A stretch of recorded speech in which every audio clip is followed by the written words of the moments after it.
अस्सलामुअलैकुम एवरीवन। उम्मीद है कि आप सब ठीक होंगे, खुश होंगे। सबका रमज़ान बहुत अच्छा गुज़र रहा होगा।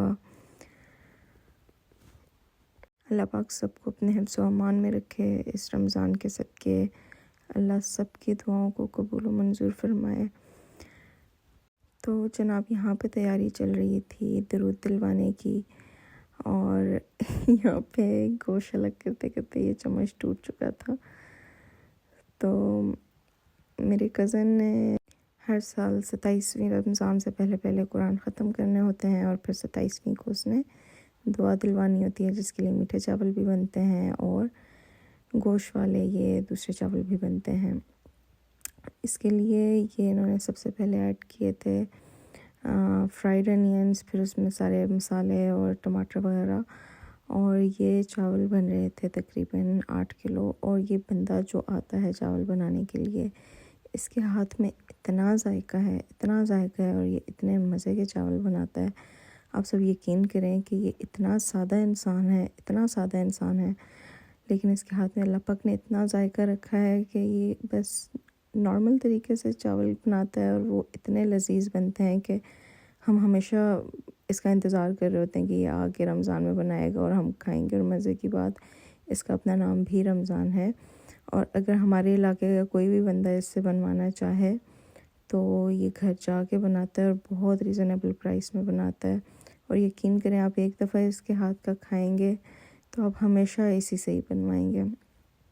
तो अगर किसी ने भी इससे बनवाने हुए तो आप मुझसे कमेंट बॉक्स में पूछ सकते हैं। I will share his contact number, तो आप उसके साथ कांटेक्ट कर लीजिएगा। अच्छा, यहाँ पे हमने जो है वो जो भी हमारा गोश्त था वो ऐड कर दिया था इसमें, और वो अच्छे से इसकी भुनाई करने के बाद ये इसमें पानी के साथ यखनी भी ऐड करते हैं, लेकिन पानी भी ये लाजमी डालते हैं, क्योंकि आई डोंट नो, मैंने भाई से पूछा भी था कि आप क्यों करते हैं, उन्होंने कुछ बताया था लेकिन मुझे अब याद नहीं है। यखनी के साथ फिर वो थोड़ा सा पानी भी इसमें डालते हैं, लेकिन पहले गोश्त की भुनाई बहुत अच्छे से की जाती है। और यकीन करें कि लकड़ियों पे बनाने का जो जायका है ना चावलों का, वो बिल्कुल डिफरेंट है। और ये है जी मेरी नानों का घर।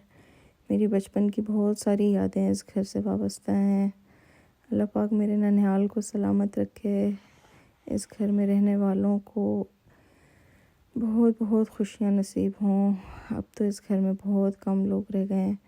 एक वक्त होता था कि ये घर भरा हुआ होता था। हम सब इतनी खुशी से इधर रहते थे, खेलते थे। बस हमेशा हर वक्त एक जैसा नहीं रहता, सब अपने अपने घरों के हो गए, सबकी शादियां हो गई, बस कुछ लोग इस दुनिया से चले गए।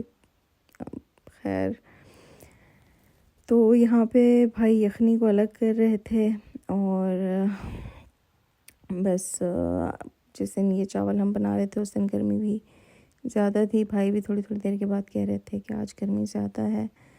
वैसे तो मौसम अच्छा ही हो गया है, लेकिन बहुत अनप्रेडिक्टेबल सा मौसम हुआ हुआ है। कभी सर्दी हो जाती है, कभी वापस से गर्मी आ जाती है। कुछ समझ में नहीं आ रही मौसम क्या चाह रहा है। वैसे अच्छा ही है कि रमज़ान जो है ना वो ठंड ठंड में गुजर गया है। तो अभी जो है ये इसकी भुनाई का प्रोसेस चल ही रहा था कि साथ साथ हम भाई से पता कर रहे थे इसके बनाने का तरीका। और क्योंकि मुझे ख़ुद पर्सनली कुकिंग का बहुत शौक़ है, तो मैं उनको ना बार बार बीच में तंग कर रही थी, पूछ रही थी इसमें आपने कितना कितना क्या क्या डाला है। तो वो बेचारे बताते जा रहे थे मुझे।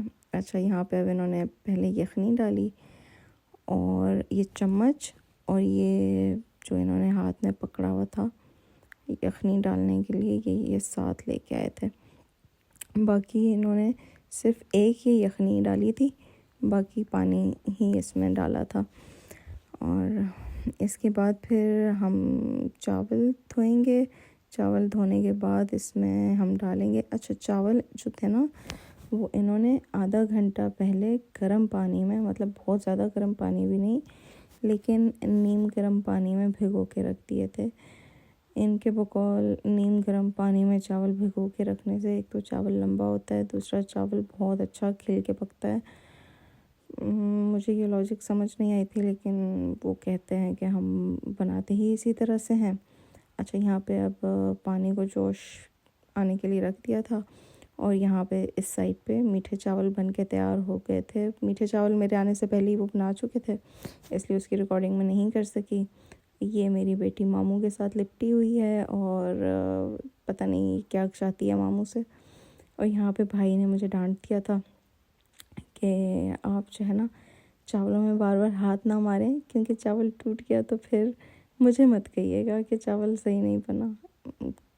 पता नहीं, शायद चावल में बहुत ज़्यादा हाथ मारने से वो कहते कि चावल टूट जाएंगे। अच्छा, यहाँ पे इन्होंने सारा चावल जो है ना एक साफ़ कपड़े के ऊपर निकाल लिया था ताकि पानी उसका सारा निकल जाए, कोई भी एक्स्ट्रा पानी जो है ना वो उसके अंदर ना जाए, क्योंकि वो ऑलरेडी अपने हिसाब से पानी डाल चुके थे। फिर इससे पानी अगर ज़्यादा हो जाए तो चावल जो है टूट जाता है और बहुत ज़्यादा नरम बनता है, खिला खिला नहीं बनता। तो यहाँ पे बस अभी चावल ये लोग डालने लगे हैं।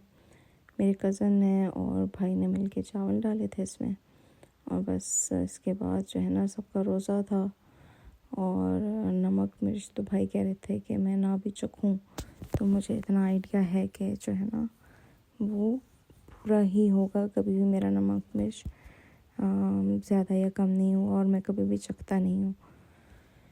तो वही चीज़ है कि पकाने के साथ साथ इंसान को इतना एक्सपीरियंस हो जाता है कि वो देख के बता देते हैं कि चीज़ कैसी बनी हुई है। खैर, आप सब सुनाएं, ईद की तैयारियां सबकी कैसी हैं? मुझे तो इस दफ़ा ऑनलाइन शॉपिंग पे इतना कोई बुरा एक्सपीरियंस गुजरा कि कोई चीज़ मुझे अपनी बेटी के लिए नहीं मिल रही थी, और बाज़ार भी गई तो बस सब कुछ जो है वो अपने बेटे के लिए मिल गया और बेटी के लिए कुछ भी नहीं मिला। यहाँ मैं और मेरी छोटी बहन जो है वो शोखे बन रहे थे, और बस इन्हीं शौकियों में जो है ना टाइम अच्छा गुज़र जाता है। कैसे गुज़रता है गांव आने के बाद टाइम बिल्कुल पता ही नहीं चलता, क्योंकि मेरे आसपास मेरी 4 बहनें होती हैं, तो चारों में से जो 3 हैं वो तो बड़ी हैं, तो उनके साथ मेरी बहुत ज़्यादा अच्छी अंडरस्टैंडिंग है। अच्छा, यहाँ पे बुब्बू जी हैं जो बीमार हैं काफ़ी, उनके लिए भी सब बहुत बहुत बहुत दुआ कीजिएगा। अल्लाह पाक उनका साया हमारे सरों पे सलामत रखे। उनको हम फिर भी जो है ना नमक चेक करवा रहे थे और भाई कह रहे थे मैं कह रहा हूँ पूरा होगा, और हम फिर भी कह रहे थे अच्छा कोई बात नहीं ना भाई, हमें तसल्ली के लिए चेक करवाने थे। तो वो जी कह रही थी कि सब कुछ बिल्कुल परफेक्ट है। बुब्बू जी एक टाइम था कि वो ख़ुद भी बहुत बहुत बहुत ज़्यादा क्वांटिटी में चावल बना लिया करती थी और सबके घरों में भी जाके बना के दे आया करती थी इन दिनों में। तो बस वो वक्त ही ऐसा था कि सब एक दूसरे के साथ मिल बांट के काम करते थे, एक दूसरे के काम आते थे। आजकल तो हर कोई इतना बिज़ी है अपनी लाइफ में, इतना बिज़ी है कि किसी के पास एक दूसरे को पूछने का भी टाइम नहीं है। तो किसी के घर में जाके किसी की हेल्प करवाना तो बहुत बड़ी बात है। खैर, यहाँ पे भाई जो है ना वो चावलों को दम लगा चुके थे और उन्होंने 2 मिनट के लिए तेज़ आंच पे ही दम लगाया था। उसके बाद यही कोयले जो थे ना नीचे, इनको अलग से रख के जैसे से मीठे चावल दम पे रखे हुए हैं वैसे ही इन चावलों को भी उन्होंने दम पे रख दिया था। तो अब ये आहिस्ता आहिस्ता देखें यहाँ से निकाल के ना साइड पे कर रहे हैं, ताकि एक साइड पे करके फिर इसको रख सकें यहाँ पे इसके साथ ही। तो बस आज के दिन का यही था कि हम लोग इधर ही आ गए थे नानू की तरफ ही, और बस ये सारी चीज़ें हम लोग एंजॉय कर रहे थे। साथ ही साथ देख रहे थे कि अब ये कब इफ्तारी का टाइम हो और हम खाएं, क्योंकि मुझे तो बिल्कुल इंतज़ार नहीं हो रहा था इस चीज़ का कि जो है ना इनको मैं चख सकूं। अच्छा, अब यहाँ पे भाई ने 3 कप मंगवाए और मुझे जो भी कप्स नज़र आए मैं उठा के ले आई और इनमें ये दूध डाल के फिर मीठे चावल जो इन्होंने बनाए थे ना उसके लिए कलर मिक्स कर रहे थे। और वो कहते हैं कि जब दम आ जाता है तो दम खोलने से तकरीबन हम लोग 5 मिनट पहले ये कलर्स जो हैं वो डिफरेंट जगहों पे डाल देते हैं और बहुत अच्छा कलर आ जाता है। आपको इन भाई को देखने से ही अंदाज़ा हो रहा होगा कि कितने सादा तबीयत के हैं, इतने इतने अच्छे हैं ये बेचारे। एक तो मतलब इनके थोड़ा सा बोलने में इशू है, सही से बोल नहीं सकते, लेकिन वही बात है कि अल्लाह पाक ने ना हर इंसान में अगर कोई कमी रखी होती है तो उसमें कहीं ना कोई ऐसी चीज़ होती है कि वो बहुत उस चीज़ पे उसको ना महारत हासिल होती है। तो ये माशाल्लाह कुकिंग में इतने एक्सपर्ट हैं कि इनके अल्लाह पाक ने हाथ में इतना जायका रखा है कि बस मैंने तो खैर ख़ुद, मैं अपना अगर बताऊँ ना सिर्फ, तो मैंने ख़ुद जब से इनके हाथ का खाया ना, मैं तो अब जब भी मतलब ज़्यादा क्वांटिटी में कुछ बन रहा होता है ना, या किसी ने कुछ बनवाना होता है, तो मैं यहाँ पे स्पेशल रिक्वेस्ट करती हूँ कि प्लीज़ रमज़ान भाई से बनवाना, बहुत अच्छा बनाते हैं। खैर मेरे अपने घर में मतलब मेरी बाबा की तरफ अगर कुछ बनता है तो उनका अपना होता है कि वो पता नहीं कुछ और ही लोगों को बुलवाते हैं, लेकिन टू बी ऑनेस्ट मुझे नहीं पसंद आता, मुझे बस इनके हाथ का ही पसंद है। और यहाँ मेरी बेटी इतने गौर से देख रही थी कलर मिक्सिंग को कि पता नहीं कैसे कलर मिक्स हो रहे हैं, और ये उसका बस नहीं चल रहा था कि कलर्स लेके ना खेलना शुरू कर दिया। और वही हुआ कि इसके बाद उसने रोना शुरू कर दिया था कि मामा मुझे कलर्स चाहिए, मुझे कलर्स चाहिए।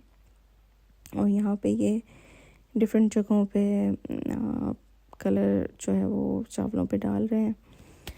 अब इसके बाद मेरे ख्याल में green and then red colour डालेंगे, और उसके बाद अशरफियाँ ही होती हैं ना, हाँ, मुझे बिल्कुल नहीं पसंद, पता नहीं लोग क्यों डालते हैं। खैर सबकी अपनी अपनी चॉइस होती है, सबको अपने अपने हिसाब से खाना पसंद होता है।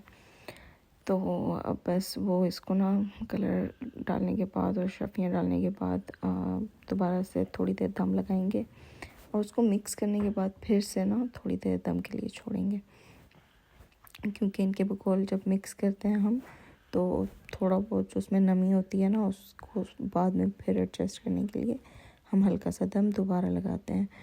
तो यहाँ पे फिर मैंने जो है वो अशरफियों की कटिंग स्टार्ट कर दी थी। इनको छोटे छोटे क्यूब्स में कट किया था, क्योंकि ये भी साइज़ में काफ़ी बड़ी थी। तो भाई कह रहे थे कि इनको ना छोटे छोटे क्यूब्स में काटते हैं। वैसे तो ये काम वो खुद ही करते हैं, लेकिन बस मेरा दिल कर रहा था, रोज़ा भी था और टाइम भी नहीं गुजर रहा था, तो मैंने उनको कहा कि मुझे दे, मैं आपको ये कट कर देती हूँ। और यहाँ पे फिर थोड़ी देर में फ़ातिमा के सवाल शुरू हो गए थे कि मामा ये क्या है। तो मैंने उसको कहा बेटा ये जेली है, खा लो आप, लेकिन वो मजाल है जो कुछ खा जाए, और ऐसी चीज़ें तो बिल्कुल भी नहीं। तो बस इसके बाद ये हम जो है ना उसमें मीठे चावलों के ऊपर ही दम के साथ ही ऐड कर देंगे। बस इसके बाद ही जो है ना हम इनको चावलों में डाल के फिर मैं आपको वो दिखाती हूँ कि भाई ने जो कलर ऐड किया था ना वो भी काफ़ी मज़े का लग रहा था। और यहाँ पे बस मैंने इसमें ये चावलों पे डाल दिए थे इसी तरह से खुले खुले करके, ताकि ना सारे ऊपर इसके ऊपर अच्छे से मिक्स होने के बाद ना मज़े के लगें। मुझे वैसे पर्सनली अगेन वही बात नहीं पसंद, पता नहीं लोग कैसे खा लेते हैं, सबकी अपनी अपनी चॉइस, वही बात। अब भाई इसको मिक्स करेंगे, और मिक्सिंग के बाद दोबारा से इसको ना थोड़ी देर के लिए दम पे रख देंगे। तो यहाँ पे मिक्सिंग के बाद इनका कलर इतना रिफ़्रेशिंग सा लगता है, क्योंकि 3-4 कलर मिक्स हो जाते हैं। और शायद अशरफियाँ डालने का मकसद भी यही होता है कि ना वो थोड़े रिफ़्रेशिंग से लगते हैं, थोड़ी उनकी लुक प्यारी लगती है चावलों की, तो खिले खिले लगते हैं थोड़े। तो मुझे थोड़ा चावलों का कलर शुरू में कम लग रहा था, भाई ने शायद कम डाला है चावल में कलर, लेकिन जब मिक्स हो गए थे तो वो ठीक लग रहे थे। तो मीठा भी काफ़ी मुनासिब था, बहुत ज़्यादा मीठा जो है ना वो इन चावलों में मुझे नहीं अच्छा लगता। आई थिंक मीठा ना बहुत कम होना चाहिए और ना ही बहुत ज़्यादा, एक मुनासिब सा मीठा होना मीठे चावलों में तो वो अच्छा लगता है, बहुत ज़्यादा मीठा भी नहीं मज़े का लगता। और यहाँ पे हमारे इन चावलों को भी दम आ चुका था, और ये इतने मज़े के बने थे, इतने मज़े के बने थे, इतने खिले खिले और बहुत मज़े के, मतलब अलग अलग भी थे, खिले खिले भी थे, जूसी भी थे। बड़े गोश्त वाले चावल वैसे ही बहुत जूसी बनते हैं, और बस इनके खाने का इंतज़ार था कि अफ्तारी हो और हम सब खाएं। बस इसके साथ ही आप सब अपनी दुआ में याद रखिएगा। आज का व्लॉग यहीं पे एंड करते हैं और अफ्तारी का इंतज़ार करते हैं, ताकि हम इन चावलों को खा सकें और सब खुश रहें, आबाद रहें अपने अपने घरों में। अल्लाह पाक सब के रमज़ान के रोज़े जो रह गए हैं बहुत अच्छे गुजारें, और सबको बहुत बहुत बहुत खुशियाँ दें। आप सब मुझे भी अपनी दुआओं में याद रखिएगा। मिलते हैं अगले व्लॉग में। अल्लाह हाफिज़। चलें जी, यहीं एंड होता है आज का व्लॉग, और सब अपनी दुआओं में याद रखिएगा। फिर मिलेंगे एक नई वीडियो के साथ। तब तक अपना सब बहुत ख्याल रखिएगा। अल्लाह हाफिज़।